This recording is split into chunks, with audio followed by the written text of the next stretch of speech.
Opo. Tapos yung nasa baba, XC1 pa yung Tapos ito, XC1. okay. Also, XC1, di ba? Hindi lang C1.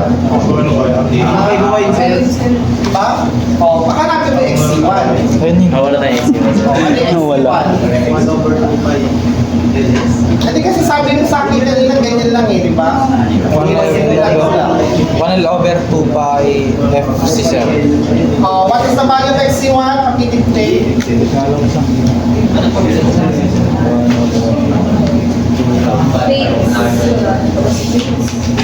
Ano yung pi mo dito men? Ano yung F natin? 60.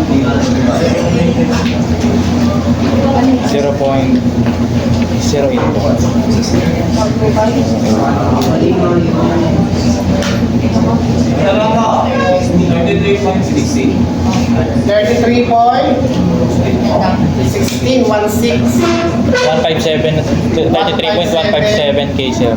157 K. K. So, what is LX? XLX.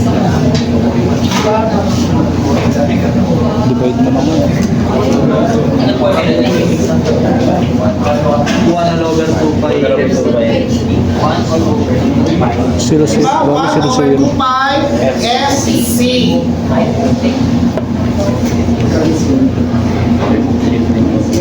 Yan mo, engineer mo pre. Ay, 5 to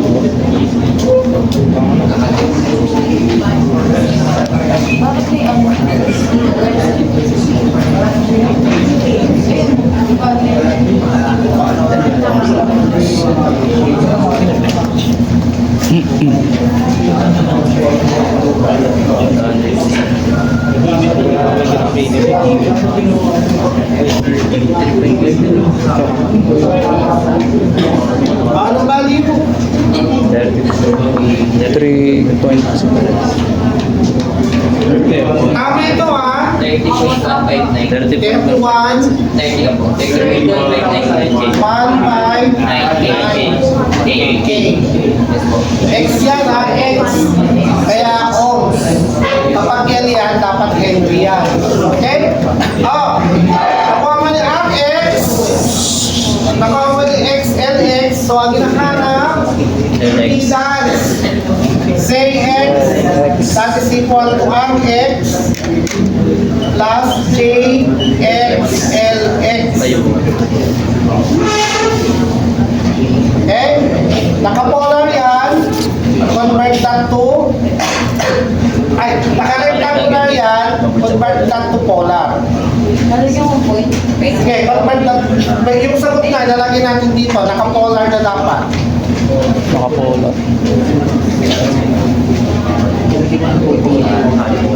Sugo na na.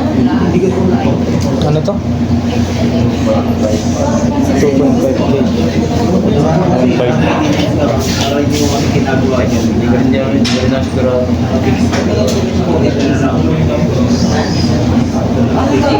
200. Sundito yung ayaw mo. Sundito yung ayaw mo. Yung umpisa dito.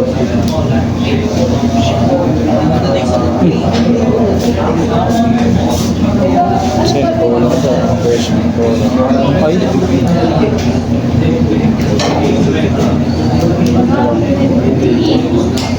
Dito kasi sa amin banda. Natin natin. Saan yung kayo na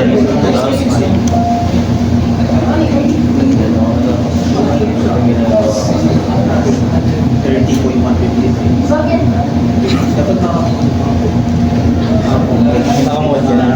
Sino kayo dito?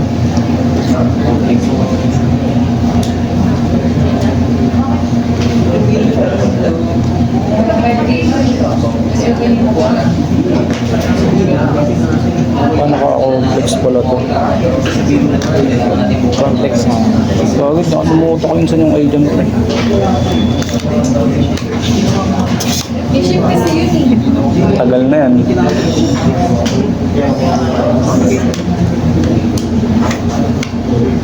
Grabe, dito ang pangalan ko.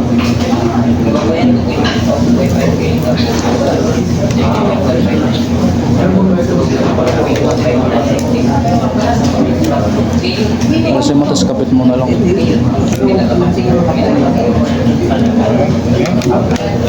Para tandaan ko yan, boy. Ilan? 30.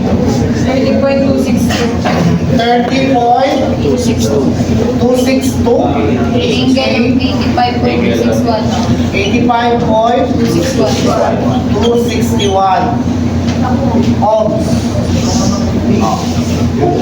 Ohms. Tama ba? Sir, kailan ba palaging naka-polar yan, sir? Oo, yung sagot natin po. Okay, listen. So, nakuha na natin yung polar form nito. Okay. Ano yung power factor kaya?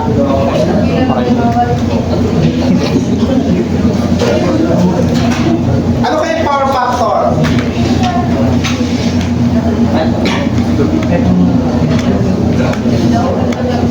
Sige, power factor.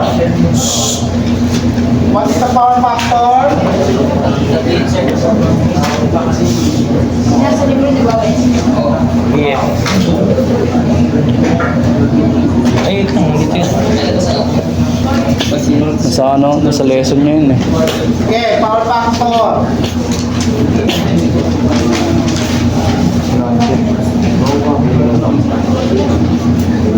Oo, tignan wala pa.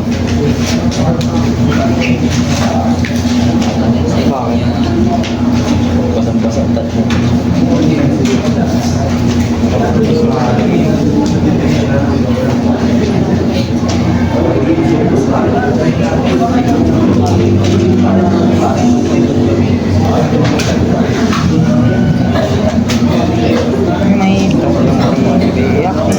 Ngayon, tagal-tagal na yung power factor na yan. Simulat sa pa power factor na. Ngayon, power factor pa rin. Hindi pa rin nasabi yung formula ng power factor.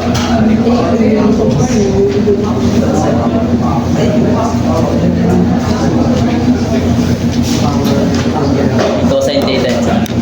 Sige, so ano yung cosine theta natin? Ano yung cosine theta natin dyan? Yung ano Sige, subukan mo. Sige, cosine. Sige, subukan mo nga.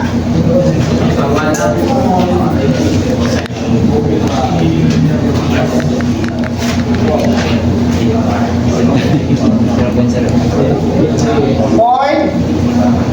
0.08. Nasira? Nasira yung calculator sa Nasira yung calculator sa paghahanap ng power factor. 0.08. 0.08. 0.08 sa pa. 8.3. Ano? 3. Oh. Ba? Oh. Tignan natin kung tama yan. Ano ba ang pagkuha ng power factor? Kasi kilala yung cosine, di ba? Sige, di kilala. Yan. Ano pa? Pagkuha ng power factor. Meron pang dalawang natitirang pagkuha ng power factor. Tatlo yan. Yung isa na yung cosine, di ba? O ano pa? B squared na yun. Yung isa, di mo magagamit dyan. Kasi wala ka namang power. Diba?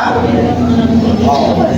So, cut na natin yung tanggalin na yung power. So, ano pa? Pwede pagkunin. Ano na? Okay, R over Z. Oh, sige. Tignan mo kung tatama sa 0.083. 2.5. 2. R over Z. R over C. Tama, point. Ayun. O, di tama. Sama sir. Hindi ko rin mo pwede gamitin yung ano dyan, yung Tama lang pala yung pag-ano mo ba yung isang pagkuha ng power pag-solve mo. factor, yung P over S. Kasi wala naman tayong S. Wala naman din tayong power, di ba? So, hindi kasama yun. Okay, so ganyan ang pagkuha ng power factor. So, do you think this one is balanced? Balance na ba to? Yes, sir. Sino nagsabing balance? Taas ang kamay. So, ibig sabihin, hindi kayo nagtaas ng kamay, hindi siya balance. Tama ba? O ulitin ko tanong ha, balance na ba yan? Balance. Taas ng kamay.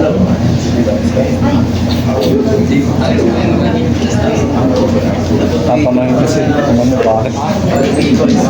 Kaya ako matanong.